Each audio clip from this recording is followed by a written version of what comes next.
Breaking news తిరుమలలో MLA Bojjala Sudheer Reddy సంచలన వ్యాఖ్యలు చేశారు. తిరుమలలో శ్రీవారి దర్శనం అనంతరం మీడియాతో మాట్లాడిన ఆయన ఇటీవల సంచలనం రేపిన రాయుడి హత్యపై తొలిసారి స్పందించారు. రాయుడి హత్య వినూత విషయంలో తనకు ఎలాంటి సంబంధం లేదన్నారు. రాజకీయ కోణంలో వైసీపీ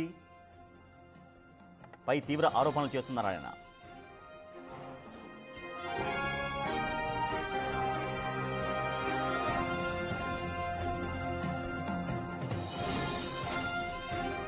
గుడిలో ఉన్నాం, నాకు కూడా 2 పిల్లలు ఉన్నారు, మా కుటుంబం ఉంది. దేవుడు సాక్షిగా కుటుంబ సాక్షిగా నాకు ఎట్లా అటువంటి సంబంధం లేదు.